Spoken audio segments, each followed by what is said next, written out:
Di tengah gencarnya pembangunan infrastruktur di tanah air, kinerja perusahaan semen nasional ternyata terus tertekan.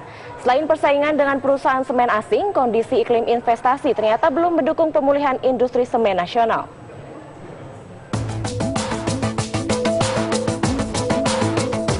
Upaya pemerintah untuk mendorong sektor industri ternyata masih belum berhasil. Di industri semen nasional, pertumbuhan penjualan ternyata masih tetap stagnan dalam 3 tahun terakhir. Sepanjang tahun 2016 lalu, total konsumsi domestik tercatat hanya sebesar 62 juta ton atau relatif stagnan dibandingkan dengan konsumsi semen tahun 2015 lalu. Padahal kapasitas produksi perusahaan semen telah meningkat hingga mendekati 90 juta ton per tahun. Sebagian besar tambahan kapasitas berasal dari perusahaan semen asing yang menguasai lebih dari separuh kapasitas nasional. Direktur Utama PT Semen Indonesia Tbk, Rizkan Chandra mengakui dalam 2 tahun terakhir, industri semen mengalami kemunduran. Selain lambatnya konsumsi, persaingan juga memaksa turunnya harga semen. Jadi industri semen itu memang 2 tahun terakhir, 2015-2016 itu stagnan kira-kira ya. Kira-kira stagnan. 2016 terutama itu mengalami penurunan sekitar 0,5%. Jadi kurang lebih stagnan. Tapi kalau nanti dilihat di laporannya Semen Indonesia itu naik volumenya 1,4%. Memang fenomenanya selain demand stagnan, harganya turun dalam 2 tahun tuh 30% kira-kira. Jadi kebayang ini memang industrinya. Di tengah upaya perusahaan semen untuk mempertahankan kinerjanya, kondisi atau iklim investasi di dalam negeri justru tidak mendukung. Ironisnya, berbagai penolakan dan hambatan justru terjadi pada perusahaan semen nasional. Dari Jakarta, tim TV One mengabarkan.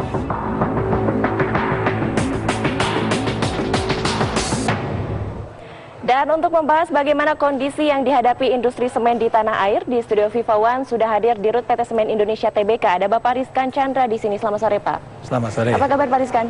Alhamdulillah baik. Baik, Pak. Baik. Di berita sebelumnya sudah disampaikan ya, Pak, ya, kondisi industri semen di Indonesia saat ini. Mungkin bisa diperjelas kembali, Pak. Kondisi industri semen di Indonesia saat ini seperti apa? Apakah benar sedang di bawah tekanan begitu? Ya, makasih, Mbak Suci. Jadi memang industri semen itu kan sepanjang puluhan tahun sampai dengan 2014 kemarin itu mengalami growth yang luar biasa. Nah, mulai 2015-2016 memang ini relatif stagnan yang dikarenakan supply yang sudah berlebih, sementara demand-nya sendiri bergerak agak lambat. Okay. Gitu ya. Nah, kenapa supply ini cukup banyak? Karena memang banyaknya pemain-pemain yang membuka pabrik baru sepanjang tahun 2015 dan 2016. Nah, tapi kalau dari Semen Indonesia sendiri, kita tahun ini tetap growth 1,4% dibandingkan dengan industri yang turun 0,5%. Oke, untuk harga semen sendiri, Pak Rizkan, mengapa harga semen 2 tahun kebelakangan ini begitu anjlok begitu, Pak? Apakah ada pengaruhnya dari kebijakan pemerintah begitu? Oh, saya kira enggak. Itu memang dari industrinya sendiri, yang memang tadi supply-nya semakin banyak, ya demand-nya naiknya tidak seimbang dengan supply, sehingga memang mengakibatkan pasokan yang cukup banyak. Tapi sekali lagi nggak berlaku buat semen Indonesia karena naik. Oke. Nah, dalam 2 tahun terakhir ini juga selain harga semen yang anjlok, tapi investasi asing ini meningkat, Pak, di semen ini. Bisa dijelaskan mungkin terkait hal itu? Jadi saya kira sepanjang 2015-2016 terutama, yang artinya perencanaan dan pembangunannya sudah dilakukan 3-4 tahun sebelumnya, di mana saat itu industrinya masih sangat lukratif, sangat luar biasa ya. Itu tambahannya juga sangat luar biasa. Bisa kita lihat ada pabrik baru di daerah Banten, di Waya, ada pabrik baru di daerah Sukabumi, ada pabrik baru di daerah Aji Barang, ada pabrik baru di Kalimantan dan lain-lain itu. Dan itu memang hampir semuanya adalah pemain-pemain asing. Baik, jika dipetakan mungkin Pak Rizkan bisa menggambarkan kepada kami bagaimana pemetaan dari persaingan antara pemain asing dan juga pemain lokal dalam industri semen ini. Oke, jadi saat ini capacity share dari pemain domestik itu kurang lebih sekitar 36-37%. Sisanya itu adalah pemain asing. Semen Indonesia sendiri memiliki capacity share-nya itu 30%. 30%. Tapi market share-nya 42%. Okay. Artinya alhamdulillah kita bisa menang bersaing melawan raksasa-raksasa asing. tapi market share-nya 48%. 42%. Itu apa yang membuat kita bisa menguasai market share-nya begitu, Pak? Ya, jadi 42% itu sebenarnya stabil, Mbak ya. Dari tahun ke tahun itu, despite bahwa industrinya itu stagnan atau turun, kita harus mempertahankan market share. Itu saya kira ada dua hal yang utama. Pertama, brand. Kedua, di BC Semen distribusi sangat menentukan. Dan kita punya distribusi yang cukup baik dari sepanjang Indonesia. Kita punya pabrik di Padang, punya pabrik di Tuban, dan juga punya pabrik di Tonasa. Oke. Nah, apakah keberadaan para pemain asing ini cukup mengancam begitu para pemain lokal termasuk semen Indonesia? Ya, jadi kalau kita lihat selama ini ada Big Three, ya, ada yang Big Three yang kurang lebih menguasai sekitar 80-85% market share. Oke. Setelah setelah pemain asing masuk, banyak pemain asing lainnya masuk, karena Big Three ini yang pemain domestik kan hanya semen Indonesia, yang dua adalah pemain asing. Itu semen Indonesia nggak berubah. Oke. Jadi banyak dari Big Three ini, nomor 2, nomor 3 ini memang mulai tergerus pasarnya karena diambil pemain-pemain baru. Oke. Artinya keberadaan pemain asing ini cukup membuat para pemain lokal tetap harus waspada dengan. Ya, jadi dari dulu pemain asing udah ada. Oke. Big Three itu hanya semen Indonesia yang pemain domestik. Nomor 2, nomor 3-nya semuanya adalah pemain asing. Dan di saat pemain asing lainnya juga dari Cina masuk, biasanya jadi momok ini ya, dari Cina masuk, yang bertahan market share-nya semen Indonesia. Oke. Artinya mereka juga harus diwaspadai ya Pak ya? Betul. Baik. Bagaimana strategi dari semen Indonesia sendiri untuk menghadapi para pesaing raksasa ini, termasuk para pesaing asing? Memang ini situasi yang extraordinary bagi industri semen, nggak terkecuali bagi semen Indonesia. Kita punya strategi namanya 3+1. Oke. Plus satunya dulu, itu yang horizontal, itu adalah cost transformation. Karena pemain baru itu selalu membawa struktur cost yang baru, yang relatif lebih baik dibandingkan dengan pemain lama. Jadi kita di situ. Kemudian kita bertahan di industri semen domestik, yang tiganya, industri semen domestik, go international, dan go downstream ke industri hilir. Itu yang dilakukan semen Indonesia untuk mempertahankan value dari perusahaan. Baik, Pak Rizkan, kita akan jeda terlebih dahulu. Nanti kita akan lanjutkan perbincangan kami bersama Pak Rizkan. Namun kabar pasar harus jeda terlebih dahulu, pemirsa. Kami akan kembali sesaat lagi.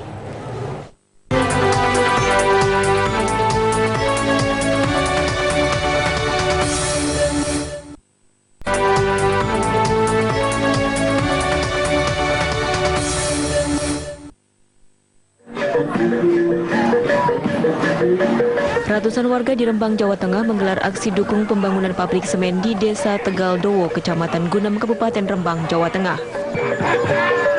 Aksi digelar dengan berjalan kaki dari balai desa setempat menuju sebuah waduk mini atau embung penampungan air yang baru selesai dibangun oleh PT Semen Indonesia. Desa Tegaldowo merupakan kawasan ring 1 pabrik semen karena nantinya perbukitan kapur di sebelah selatan desa ini akan menjadi pusat penambangan bahan baku pembuatan semen.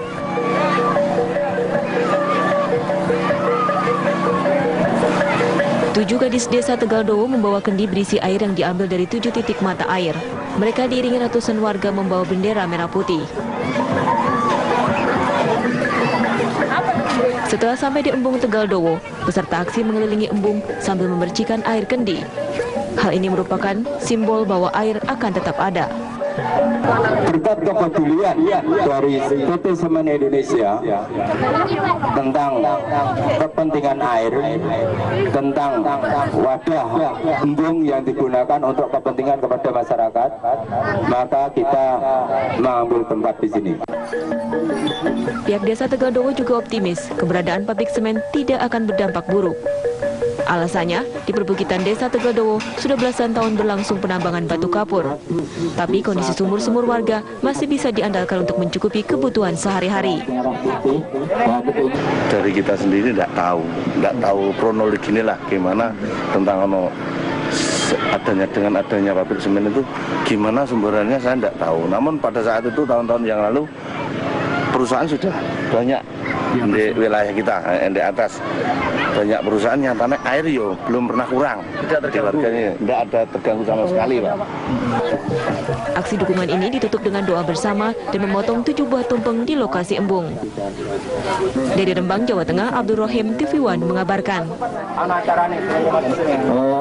Dan pemirsa, kita akan lanjutkan perbincangan dengan Bapak Rizkan Chandra selaku Dirut PT Semen Indonesia di sini. Pak Rizkan, jika tadi kita melihat tayangan berita Semen Indonesia ini sedang menjadi perbincangan hangat begitu di tengah publik terkait pembangunan pabrik semen di Rembang. Mungkin Pak Rizkan bisa menjelaskan investasi seperti apa yang sedang dibangun di Rembang ini sehingga menimbulkan pro dan kontra ke permukaan. Baik, makasih Mbak Suci. Jadi pada tahun 2010, di mana saat itu memang demand semen sangat luar biasa, growth-nya juga sangat luar biasa, hampir semua perusahaan melakukan ekspansi.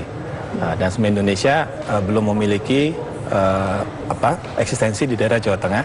Waktu itu memilih daerah Pati, karena di situ memang cadangan batu gampingnya cukup besar, lokasinya juga cukup strategis. Tapi kemudian karena ada masalah yang terkait dengan lingkungan, apalagi Pati adalah daerah yang dilindungi sesungguhnya, kita pindah ke Rembang. Nah, pindah ke Rembang itu tahun 2012 kita sudah dapatkan semua izinnya melalui seluruh prosedur, termasuk AMDAL sudah diperoleh, izin diperoleh, dan 2014 kita mulai membangun. Setelah itu ada beberapa concern dan keberatan, terutama terkait dengan masalah lingkungan, yang kemudian kita juga coba mitigasi, dan terakhir itu adalah adanya keputusan dari MA, ya, bahwa izin itu dicabut, dan kemudian Januari 2017 dengan mematuhi seluruh keputusan MA itu gubernur juga sudah mengeluarkan izin baru, gitu ya.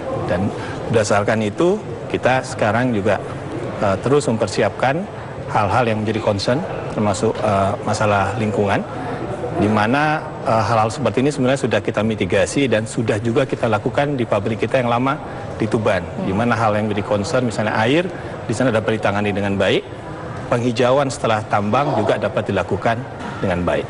Oke, baik. Pak Rizkan, kita akan terhubung dengan pakar geologi lingkungan, ada Pak Budi Sulistyo yang sudah bergabung bersama kami di saluran telepon. Selamat sore Pak Budi.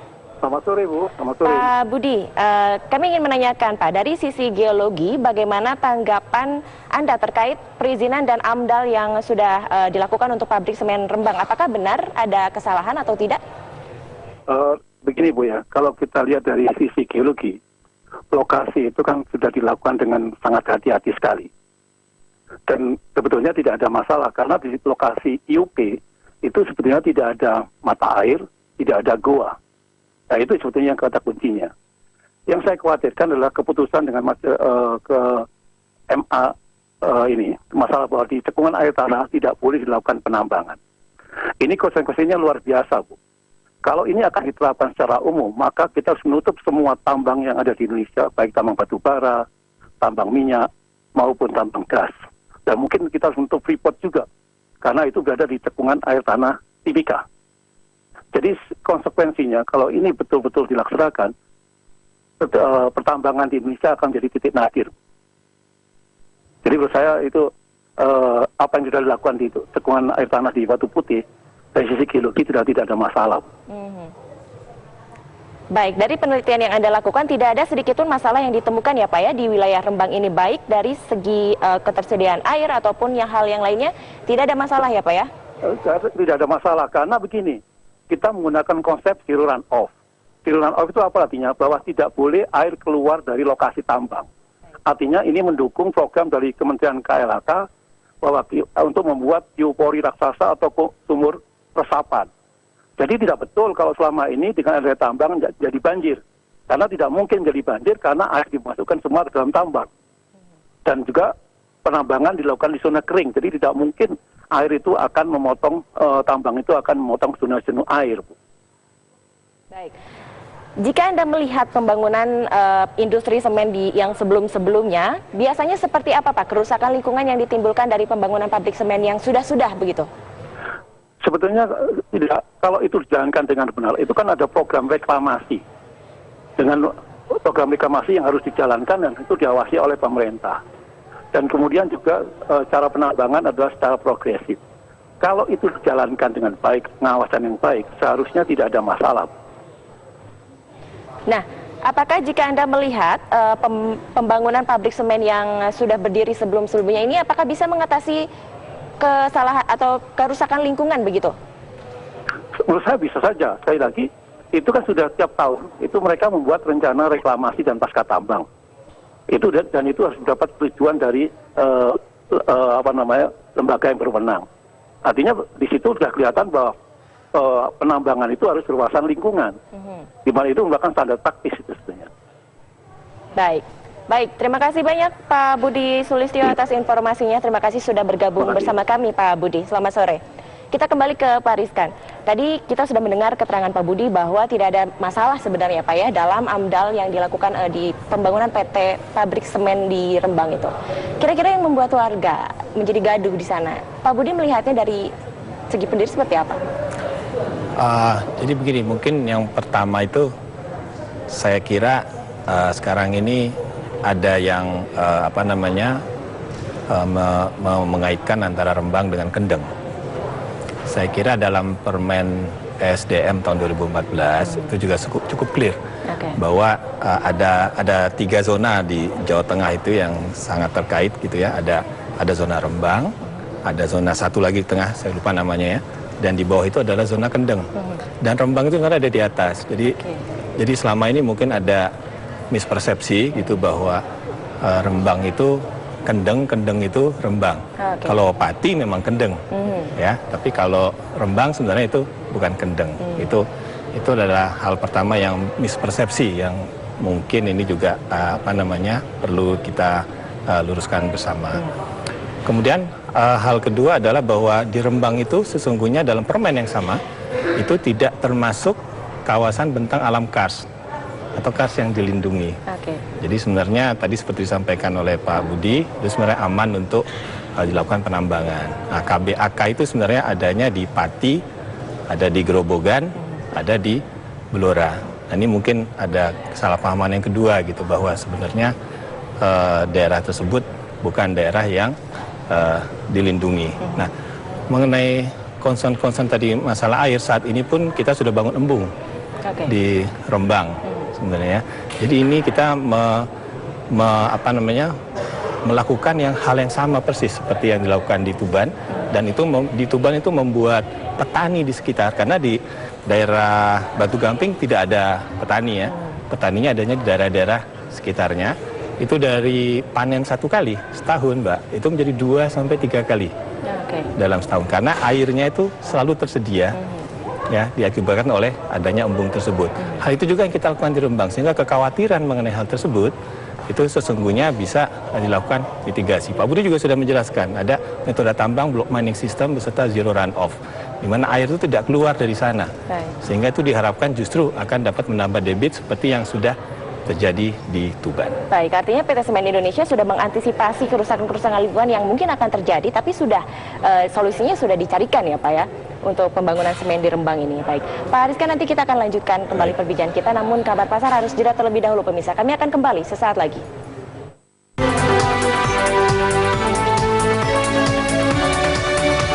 Baik, kita akan lanjutkan perbincangan bersama Bapak Rizkan Chandra di sini. Pak Rizkan, tadi kita sudah membicarakan Pak AMDAL. Apakah AMDAL yang sudah dibuat oleh PT Semen Indonesia ini sudah melibatkan warga di Rembang? Baik, Mbak Susi. Jadi AMDAL ini kita pertama melakukan 2012, ya. Dan saat itu seluruh prosedur dilalui, artinya mengacu pada dokumen-dokumen yang lain, dan kemudian sudah melibatkan juga warga. Sehingga kenapa AMDAL keluar? Karena tentunya mayoritas warga menyetujui, mayoritas warga Rembang, ya, saya kira itu menyetujui.